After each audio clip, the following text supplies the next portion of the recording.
અરવલ્લી જિલ્લામાં ભારત સરકારના માર્ગ પરિવહન અને રાજમાર્ગ મંત્રાલય દ્વારા નિર્ધારિત શિક્ષક સુરક્ષા ટેકનોલોજી સે પરિવર્તન થીમ હેઠળ રાષ્ટ્રીય માર્ગ સલામતી માસ 2026ની ઉજવણી શરૂ કરવામાં આવી છે. આ અભિયાનનો મુખ્ય હેતુ માર્ગ અકસ્માતો અને તેમાં થતી જાનહાનિને અટકાવવાનો છે અને આ ઉજવણી સમગ્ર જાન્યુઆરી માસ દરમિયાન એટલે કે તારીખ 1 થી 31 જાન્યુઆરી સુધી ચાલશે.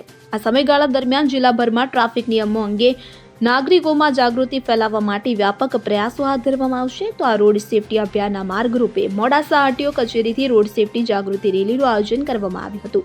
આ રેલી દ્વારા માર્ગ સલામતીનો સંદેશ જન સુધી પહોંચાડવામાં આવ્યો. અભિયાન અંતર્ગત વાહન ચાલકોને રેડિયમ પટ્ટી લગાવવા, ત્રિચક્ર અને ચતુર્થ ચક્ર વાહન ચાલકો માટે હેલ્મેટ અને સીટ બેલ્ટના ફરજિયાત ઉપયોગ, ઓવર સ્પીડિંગના ગંભીર પરિણામો, મોબાઈલ ફોનનો ઉપયોગ કરીને વાહન ચલાવવાના જોખમો અને ટ્રાફિક સિગ્નલ તથા માર્ગ ચિહ્નોનું પાલન કરવાની જરૂરિયાત અંગે વિસ્તૃત માર્ગદર્શન આપવામાં આવ્યું હતું.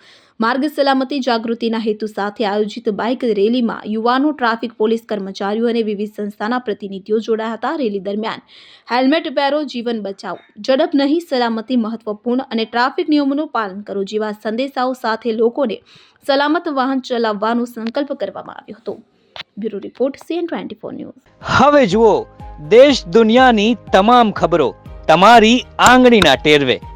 ઉઠાવો મોબાઈલ અને Google Play Store પરથી ડાઉનલોડ કરો અમારી CN24 ન્યૂઝ મોબાઈલ એપ.